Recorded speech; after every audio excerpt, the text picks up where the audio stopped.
Muito boa noite. Decisão 24 na TVI e na CNN. Hoje, frente a frente, Luís Montenegro, do PSD, aqui em representação da coligação Aliança Democrática, e Rui Tavares, do LIVRE. Meus senhores, boa noite, bem-vindos. Dito ao sorteio que começa Rui Tavares, terminará Luís Montenegro. Vamos começar pela Justiça, até porque os programas de ambos, quer da AD, quer do LIVRE, têm medidas que até são comuns no que a uma reforma da Justiça diz respeito. Rui Tavares, a necessidade que se fala de consenso e de poder vir a incluir vários partidos da direita e da esquerda para essa reforma da Justiça, leva-me a perguntar-lhe se o LIVRE está disponível para esse consenso mais alargado, também, por exemplo, com o PSD. Boa noite, muito obrigado pela pergunta. Boa noite também ao Luís Montenegro e queria transmitir-lhe as minhas condolências pela perda recente na sua família. Obrigado. Naturalmente que as estenda à sua família, e boa noite a todos os telespectadores. A resposta é sim, é afirmativa. Eu creio que no dia 11 de março nós saberemos os resultados, o Sr. Presidente chamará os partidos a Belém, procuraremos ver as configurações mais amplas possível e mais coerentes para formar uma maioria de governo, que terá as suas escolhas, que hoje aqui debateremos sobre Estado Social, Serviço Nacional de Saúde, Escola Pública e por aí afora, mas além disso é a obrigação de todos os partidos democráticos terem os consensos mais amplos possível para reforçarmos e melhorarmos o exercício de poder no nosso país. Poder político, poder judicial, para podermos reforçar a nossa democracia é o melhor presente que podemos dar ao nosso país nos 50 anos do 25 de Abril, é sermos capazes de combater pela nossa democracia, de proteger dos perigos que aí vêm, e são muitos, dos populismos, dos extremismos, dos autoritarismos, que já causaram danos extraordinários em países até com democracias mais antigas do que a nossa. Isso faz-se tendo os democratas o sentido de responsabilidade de procurar ali onde nas leis eleitorais é preciso que não haja tantos votos desperdiçados, ali na justiça, onde é preciso, há coisas em que não é preciso inventar a roda, para ser muito franco. Sim, nós daqui a pouco já vamos aqui explorar algumas das vossas medidas para a reforma da justiça que constam dos programas. Então, só para complementar, desde 2013, quando a Comissão Europeia começou a publicar as suas tabelas comparativas sobre a justiça nos países da União Europeia, isto já ultrapassa várias legislaturas de várias maiorias em Portugal, Portugal estava no pior lugar da tabela na resolução de casos não criminais, casos cíveis. Cerca de 3 anos, quando comparado com a Dinamarca, que estava de 3 semanas. Boa parte do roteiro que nós precisamos de implementar para chegar lá tem a ver com implementar reformas que outros já implementaram. E digo isto, na justiça... Tem a ver com essa necessidade de consenso entre os vários partidos? Sim, como devemos ter consenso para investimento público, que durante estes anos não foi feito e que permite, por exemplo, nos oficiais judiciais que se manifestaram hoje, lidar com algumas das suas reivindicações e satisfazê-las, nos edifícios que precisam de reforma, na digitalização e numa coisa muito importante, que provavelmente falaremos dela, mas da qual o nosso debate tem estado arredado, o nosso debate tem estado muito concentrado no combate à corrupção já depois da ocorrência de um ato corrupto. Aquilo que os países mais avançados fizeram melhor do que nós é a prevenção da corrupção. Isso significa melhorar o acompanhamento de grandes projetos, da execução de fundos europeus e de grandes financiamentos, com acompanhamento por parte dos cidadãos, com fiscalização com entidades independentes. Tudo isso permite que não estejamos sempre a correr atrás do prejuízo. Luís Montenegro, a justiça em Portugal funciona mal e precisa de uma reforma? Bom, muito boa noite.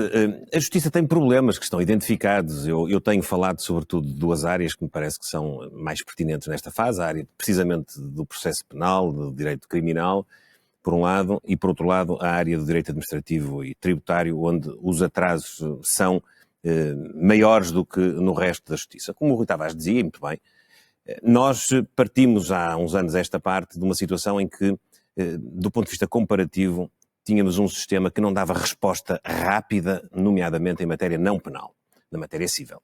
E tínhamos um problema que era, ainda em cima desse, muitas pessoas que conseguiam fazer valer em tribunal a sua posição não conseguiam executar a decisão que era tomada, nomeadamente em sede de cobrança de dívidas e outras situações que decorriam das sentenças judiciais. Felizmente, houve um período, e esse período, curiosamente, foi o período entre 2011 e 2015, onde foram empreendidas várias reformas, desde logo a reforma da especialização dos tribunais com um novo mapa judiciário, a introdução de mecanismos a acelerar a ação executiva, que é esta que precisamente dá cobertura àquilo que é a decisão judicial propriamente dita, e até o aprofundamento de mecanismos de resolução alternativa de conflitos, as arbitragens, enfim, aspectos que foram... A que ponto? Isso trouxe-nos a um ponto em que, felizmente, o número de pendências e a duração dos processos diminuiu. E foi um legado que ficou. Agora, do ponto de vista criminal e penal, a situação é diferente. E é diferente porquê? É diferente porque há uma percepção pública, e a Justiça hoje vive muito da percepção precisamente do direito penal, mais do que até noutras dimensões. Há uma percepção de que os grandes processos se eternizam, não correspondem a decisões em tempo útil, e que, nomeadamente, quem tem mais poder económico acaba por ter acesso a mecanismos dilatórios para atrasar sucessivamente decisões. Há uma percepção, mas essa é de facto uma realidade comprovada. E há, como aconteceu agora nas últimas semanas, casos de aplicação de princípios que estão consignados no Código Penal e no processo penal e que foram de alguma maneira desvirtuados face precisamente ao último grande entendimento que houve na área da justiça interpartidária, que foi em 2006-2007, a reforma houve um pacto da justiça que tinha 9 grandes linhas de ação, uma delas era o direito penal e processual penal, e eu tive o privilégio de participar nisso e, por exemplo, olhando hoje para aquilo que aconteceu com este último caso em que houve arguidos detidos 21 ou 22 dias numa diligência que visava levá-los a primeiro interrogatório judicial. Nós temos no programa, e o programa foi concebido, não havia este caso, já tem havido outros, é verdade, com igual contexto do ponto de vista do respeito pelos direitos das pessoas. Nós temos no programa uma solução que corresponde, no fundo, àquilo que já era o espírito do legislador em 2006 e em 2007, que é que haja um limite para que o juiz de instrução possa proferir uma decisão relativamente, nomeadamente, às medidas de coação. Nós propomos que esse limite seja de 72 horas e propomos que, para ser cumprido, se eventualmente o juiz de instrução tiver de ter a colaboração de outros juízes de instrução, que possam ser mais do que um, a fazer as diligências para que haja um respeito, que aliás o Tribunal Europeu dos Direitos do Homem já verbalizou, que haja um respeito pelos direitos de defesa dos arguidos. E em relação a este consenso alargado entre os partidos, há essa disponibilidade do PSD para se entender que o Partido Nós temos Socialista estas também... propostas, esta, por exemplo, creio que até pode tramitar de forma autónoma, porque mas é o país, essencial, Luís Montenegro, que de facto quererá uma resposta sobre isso. Os dois maiores partidos agora, se entendam sobre uma reforma para a justiça. Mas não isso deve, é essencial. na minha opinião, o debate deve ser alargado a todos os partidos e todos colaboram. Mesmo esse pacto de 2006-2007 tinha naturalmente um impulso do PS e do PSD, que eram as duas forças políticas com maior representação parlamentar. No caso, até havia uma maioria absoluta do Partido Socialista e, portanto, houve um entendimento alargado e, independentemente, voltar a repetir-se. Independentemente depois das posições finais dos partidos, eu lembro-me de deputados do Partido Comunista, do Bloco de Esquerda, colaborarem nas soluções jurídicas que foram encontradas. Portanto, eu creio que deve haver um debate alargado do ponto de vista partidário e depois, inclusive também relativamente aos operadores que no terreno contactam diariamente com esta realidade. Estamos a falar de magistrados judiciais, estamos a falar de magistrados do Ministério Público, estamos a falar de advogados, estamos a falar de funcionários judiciais, estamos a falar de todos aqueles que acabam por ter intervenção das forças de investigação, da Polícia Judiciária e das forças de segurança que também têm poderes investigatórios em matéria criminal. Luís Montenegro, deixe-me colocar-lhe esta pergunta. O facto de haver membros do PSD visados em investigações judiciais isto não tem nada a ver com isso. Não o condicionam a avançar para uma reforma na justiça? Não tem nada a ver com isso. Tem a ver com a concepção que nós temos de ter um sistema que corresponde, por um lado, aos mecanismos repressivos que a lei penal comporta e, por outro, também ao respeito. Não, de maneira nenhuma. E até digo mais, eu mencionei este caso porque ele, hoje, creio que causou uma apreensão das pessoas e é preciso também dar-lhes e conferir-lhes tranquilidade nesse aspecto, mas aquilo que a lei penal tem de salvaguardar, por um lado, são os mecanismos de repressão de condutas desviantes, de condutas ilícitas e, por outro lado, funcionar de forma a assegurar que todos têm os mecanismos de defesa, as garantias de defesa que, de resto, constam dos direitos, liberdades e garantias que a Constituição define, e outros instrumentos, incluindo protocolos internacionais. Não? Para concluirmos internacionais. este assunto da justiça, só fazer-vos uma questão em relação a uma medida que é comum a ambos os programas. Ambos falam na necessidade de criminalizar o enriquecimento ilícito. Rui Tavares, tem sido várias as tentativas de avançar com esta legislação, esbarra sempre no Tribunal Constitucional. Como é que a proposta pode ser diferente e não voltar novamente a ter problemas de inconstitucionalidade? Bem, esse é precisamente um trabalho aturado que é preciso fazer e é por isso que pedimos um grande debate nacional que não se esgote nos partidos. Mais importante até do que o trabalho interpartidário é a necessidade de incluirmos outros atores neste grande debate nacional. E o próprio sistema judicial nesse grande debate nacional, já houve outros casos de outras leis, que vão ao Tribunal Constitucional, que sofrem críticas do Tribunal Constitucional e que são revistas no Parlamento. Isso não tem nada de anormal.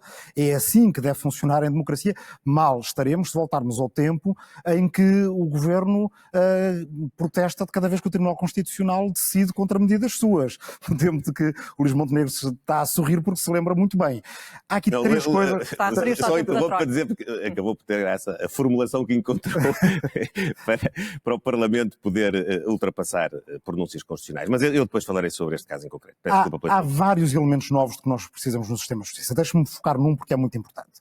Um dos problemas que nós temos, e não tem nada a ver com as coisas que fazem as parangonas todos os dias, mas tem a ver com a vida das pessoas que esperam em salas muitas vezes com más condições, porque estes edifícios têm que ser renovados, para se apresentarem a tribunal como testemunhas, o que quer que seja, é que nós temos uma justiça muito hierárquica e autoritária, às vezes até muito arrogante com o cidadão comum.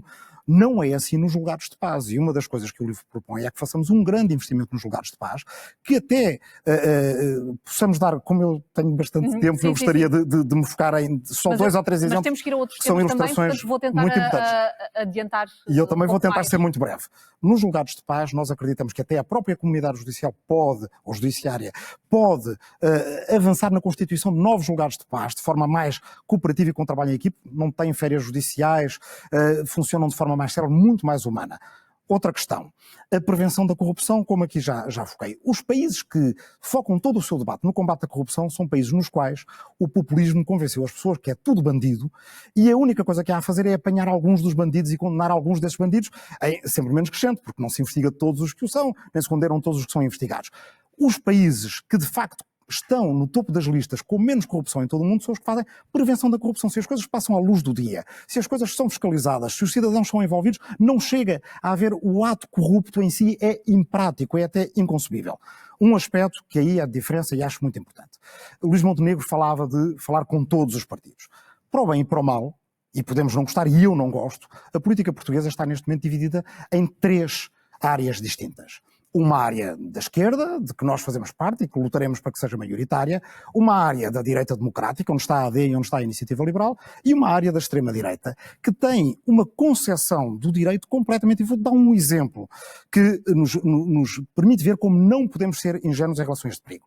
O artigo 26 da Constituição Portuguesa diz que a lei estabelecerá garantias efetivas contra a obtenção e utilização abusivas ou contrárias à dignidade humana de informações relativas às pessoas e famílias. Qualquer democrata concorda com isto. O que esse partido propôs fazer, estou a falar evidentemente do Chega, neste artigo, foi dizer, no entanto, poderá haver restrições a estes direitos, ou seja, de obtenção abusiva ou contrária à dignidade humana de informações relativas às pessoas ou às famílias, bastante para isso que seja necessário em termos de segurança pública, não é a segurança do Estado ou iminência de ataque terrorista. É um ministro da Administração Interna de um partido desse um dia decidir que é necessário violar a dignidade humana e obter de forma abusiva informações sobre pessoas e famílias. Luís Montenegro, queria ouvi-lo só sobre como é que se resolve o problema da inconstitucionalidade da criminalização do enriquecimento. É difícil, nós já tentámos variadas vezes. Eu, aliás, também estive em 2007 na primeira apresentação do primeiro projeto sobre a criminalização do enriquecimento ilícito, e nós estávamos convictos que tínhamos dado os passos suficientes para não colocar em causa o princípio da inversão do ónus da prova e, portanto, passar no crivo constitucional. A verdade é que nós já tivemos mais tentativas subsequentes e não conseguimos. Mas eu também quero dizer o seguinte, eu acho que nós devemos continuar na procura de uma solução legislativa para esse caso em particular. Mas também é preciso dizer às pessoas que não é só isso que vai resolver o problema do combate à corrupção. O combate à corrupção faz-se nas causas, faz-se, por exemplo, em tirar burocracia ao Estado, aos departamentos públicos, para podermos ter simultaneamente transparência e também retirar complexidade, que muitas vezes é o campo mais pródigo para haver comportamentos desviantes. Mas faz com outras medidas. Nós já propusemos, e creio que o livro também nos acompanha na regulamentação do lobby. Deixe-me só dizer ainda... E há outras tipologias criminais que, entretanto, foram introduzidas no nosso ordenamento jurídico e que conferem capacidade, do ponto de vista legislativo, nós estamos disponíveis para poder aprofundar.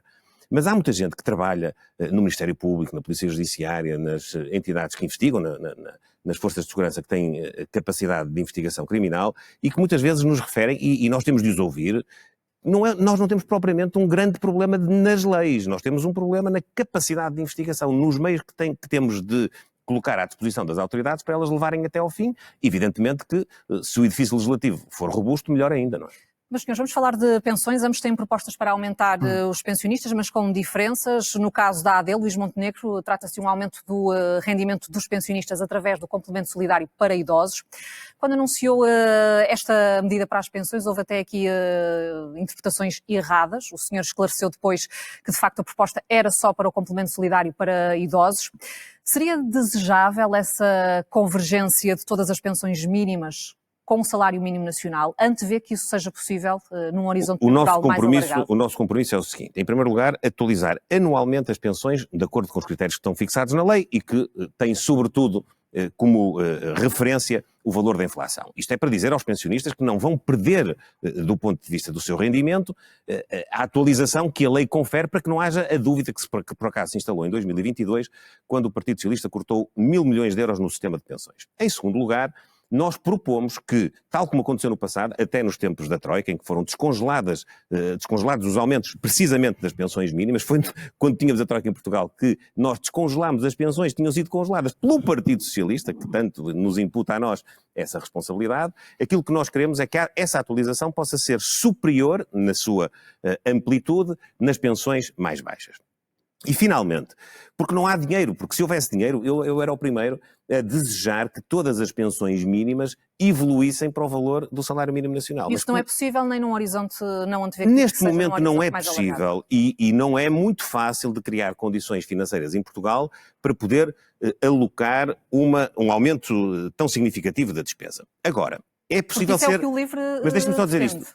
É possível ser socialmente justo. E como é que se consegue ser socialmente justo? Indo às pensões mínimas e dando-lhes um complemento remuneratório até atingir o valor do salário mínimo. A quem? A quem não tiver mais nenhum rendimento. Se um pensionista tem 300 euros de pensão, aquilo que eu proponho é que até 2028 o Estado lhe dê 520 para ele prefazer o valor de 820 euros. Se esse pensionista, ou outro, no caso, se outro pensionista tiver 300 euros de pensão, mas tiver outro rendimento, ou outra pensão, porque acontece, por exemplo, a quem tem pensões de sobrevivência, quem é viúvo, viúva, ou então tem um rendimento industrial, um rendimento comercial, é sócio de uma empresa, recebe dividendos dessa empresa, em valor de 2 ou 3 ou 4 mil euros. Eu acho que é justo dizer a essa pessoa que, não obstante a sua pensão ser baixa, vive uma condição social e económica em que, por princípios de solidariedade, nós devemos ajudar primeiro quem não tem outro rendimento. Rui Tavares, sobre a sua proposta, a proposta do LIVRE dizia que não é bem assim, não estamos a falar de equiparar as pensões mais baixas ao salário mínimo nacional? Estamos a falar de planear no tempo essa equiparação, porque ainda há, hoje, muitas pensões que não foram contributivas. Ainda há muita gente que não contribuiu para a Segurança Social e temos que nos assegurar também da justiça com que tratamos quem contribuiu. As pensões, como os abonos de família, como outros instrumentos inovadores em termos de proteção social que o LIVRE propõe, elas devem ter um desígnio que Portugal deve resgatar, que nasceu com o 25 de Abril verdadeiramente para o nosso país e que tem ficado esquecido nos últimos anos. É erradicar a pobreza como fenómeno estrutural no nosso país. Não é justo que pessoas que trabalharam a vida toda vivam em situação de privação material. E, portanto, evidentemente, temos que procurar primeiro, de facto, os que não têm outros rendimentos e poder, através do complemento solidário para idosos que existe, e aí não é preciso inventar a roda, reforçá-lo.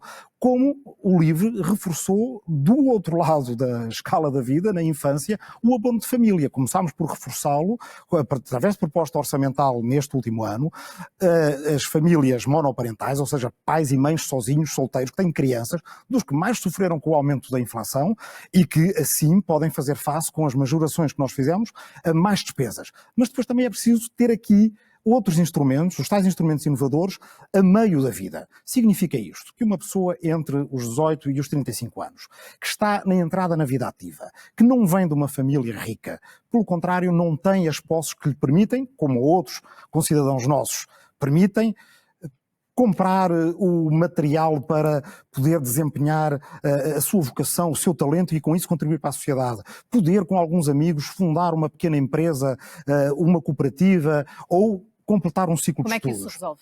Através nós queremos estudar durante este ano, alargadamente, com a Segurança Social, com especialistas, com peritos, com a academia, a instituição de um sistema de herança social. O que é que isso significa? Significa que poderíamos, por exemplo, ou através de certificados de aforro, ou através de um imposto sucessório sobre grandes heranças acima de 1 milhão de euros, por exemplo, ter o montante necessário, porque todas as crianças e todos os jovens do nosso país são da nossa comunidade, nós todos, poder depositar à nascença de uma bebé no nosso país 5 mil euros, que depois, quando a pessoa faz entre 18 e 35 anos, poderia aceder a esse dinheiro, porque isso significa para muita gente aquilo que alguns têm a sorte de ter na sua vida, que é a possibilidade de ter uma herança inesperada e com ela poder cumprir com os seus sonhos. Aquilo a que o LIVRE acredita e acredita que o Estado Social serve é que ninguém é tão pequeno e ninguém nasce em condições tão desfavorecidas que não possa não só sonhar em grande, como ter a hipótese de ser ajudado por todos nós a concretizar alguns desses sonhos e todos beneficiamos com isso. Aqui temos uma divergência. Nós não acompanhamos o LIVRE nesta proposta por várias razões, porque temos uma concepção diferente daquilo que é possível fazer para esta faixa etária entre os 18 e os 35 anos. É precisamente para esses que nós propomos um IRS máximo de 15%, o que significa, para ser muito direto, pagar 1/3 do IRS que se paga hoje, sejam jovens casais, sejam pessoas individualmente consideradas, e propomos simultaneamente a isenção de IMT, Imposto de Selo, na compra da primeira habitação, e o Estado atuar como garante, oferecendo uma garantia pública na parte sobrante do empréstimo bancário para a aquisição de casa, que não é, por parte da entidade bancária, endossado, permitido, o valor que não é permitido àqueles que se candidatam. O que quer dizer, para também ser direto, imagine-se que alguém compra uma casa, um jovem casal compra uma casa por 100 mil euros, o banco só empresta 80 ou 85% desse valor, portanto 80 mil ou 85, se ele não tiver os outros 15, ele não vai conseguir desenvencilhar-se, porque lhe falta a parte sobrante do capital que não é emprestado pelo banco e ainda lhe falta o valor para pagar os impostos, nomeadamente o IMT e o imposto de selo. E, portanto, nesse aspecto, nós olhamos para o apoio que esta faixa etária reclama de outra maneira, não que... Portanto, com o Estado a dar essa garantia. O Estado a dar a garantia por um lado e a ter impostos, impostos mais baixos. Grande, Luís Montenegro, não é deixar o Estado com um risco grande? Não, aquilo que provoca um risco grande é precisamente a proposta que, curiosamente, parece que junta ao Partido Socialista e o Chega, em que o Estado aparece a dar uma garantia integral de 100% do capital que está a ser solicitado à entidade bancária. Isso, a meu ver, é um duplo erro. É um duplo erro, em primeiro lugar, porque provoca no mercado uma sensação de segurança tal que faz aumentar o preço. Se o Estado começar a garantir, a ser o fiador de 100% do valor da aquisição dos imóveis de qualquer jovem, vai ter um impacto no preço. Isso não há dúvida quanto a isso. E depois aumenta exponencialmente em valores que são tão exorbitantes que eu acho que nenhum nem outro daqueles que propuseram tem zeros suficientes na sua cabeça para poder pagar. E porque estamos a falar aqui de apoio aos jovens, é um facto que Portugal precisa de apostar na fixação de jovens no país. O LIVRE tem várias propostas, Rui Tavares, que valorizam também o equilíbrio entre a vida familiar e a vida profissional. Semana de 4 dias de trabalho, 30 horas semanais, 30 dias de férias, seriam metas a atingir não até ao fim da década de 2030. Num curto prazo, sim, mas com esse prazo mais alargado. Nós temos níveis de produtividade em Portugal que possam acompanhar estas propostas e que permitam manter uma trajetória de salários crescentes também, porque esse é outro dos principais problemas, é tentar fazer aumentar o salário médio em Portugal. Deixe-me responder primeiro a uma coisa que disse Luís Montenegro, porque me parece que, em primeiro lugar, a AD não está a pensar nos jovens realmente existentes com a sua proposta da taxa máxima de 15%, exceto os rendimentos mais altos. É que a maior parte dos jovens em Portugal não chegam a ganhar 1.000 euros por mês. E, portanto, não serão cobertos por esta medida. Eles pagam 15% de imposto e com esta medida passam a pagar um terço disso, que é 5%. Não, estamos a falar dos jovens que não chegam a pagar IRS porque ganham menos do que isso. E esses estão a ser esquecidos quando estamos, no fundo, a auxiliar os que já ganham mais. Nós até temos uma outra proposta, mas eu depois falarei. Além da injustiça que é entre uma pessoa de 35 anos que ganha bastante mais e uma de 36 que ganha menos, ter uma taxa que paga mais do que a anterior. O que se deve fazer, do nosso ponto de vista, é, por um lado, ajudar os jovens de facto a comprar casa. Também essa é uma medida que o LIVRE tinha já nas últimas eleições, foi o primeiro partido a apresentá-la. Entretanto, há várias outras medidas alternativas. Eu concordo que uma garantia total por parte do Estado deixaria o Estado com crédito mal parado se ele ocorresse, ou em vias de ter que auxiliar os bancos, como já fizemos no passado e não queremos voltar a fazer, mas também acho que a medida do PSD não nos livra dessa situação. O que nós temos é a ajuda de casa, ou seja, o Estado como participar em entrada, que é aquilo que os jovens, de facto, de famílias de classe média baixa não têm medo de entrar no banco porque não têm sequer a entrada, e o Estado como participando em entrada através de um fundo público que valoriza à medida que as casas valorizam, aí podemos ter condições de acesso ao sistema de ajuda de casa, que é que quando a pessoa arrenda a casa tem que ser em arrendamento acessível, se ainda não pagou o dinheiro que o Estado como participou para a entrada, e se vende a casa, deve vendê-la no mesmo sistema. Em relação às questões do trabalho, são de facto muito importantes. Portugal tem que fazer... a produtividade é o principal problema da nossa economia. A produtividade não é esta cultura de trabalho que temos em Portugal, onde as pessoas trabalham muitas horas e produz-se comparativamente pouco valor. Os trabalhadores portugueses no Luxemburgo, o país mais produtivo da Europa, que tem 25% de força de trabalho portuguesa, estão no país mais produtivo da Europa e, portanto, isto prova-se, o problema não é do trabalhador português, porque ali os trabalhadores também são portugueses. É da alocação de capital, é do investimento público que foi ou não foi feito e é de termos novas técnicas de gestão, onde aí sim a semana de 4 dias, como o LIVRE tem planeado e estudado, começámos por estudar em 40 empresas, 1.000 trabalhadores, os resultados são fantásticos, convido toda a gente a ir ao site do LIVRE, partidolivre.pt, e ler o relatório da semana de 4 dias. Menos distúrbios do sono, menos crises de pânico e de ansiedade, mais equilíbrio com a vida familiar. Isto significa melhor trabalho, mais bem feito, menos erros no trabalho, menos acidentes no trabalho, que também é bom para o Serviço Nacional de Saúde. Os trabalhadores estão contentes, os patrões estão contentes, porque a solidariedade e a capacidade de respeitar o trabalhador é boa gestora e permite-nos ter, no alargamento deste projeto, em 2026 e 2028, apenas com os feriados que nós temos, podemos ter um trimestre inteiro de teste de semana de 4 dias, alargado já não só a 1 milhar, mas a muitos mais trabalhadores, estarmos em condições de legislar no fim da legislatura em 2028 para podermos atrair os jovens com uma coisa que eles têm noutros países europeus: qualidade de vida, oportunidade económica e capacidade de fazer mais com o seu tempo livre.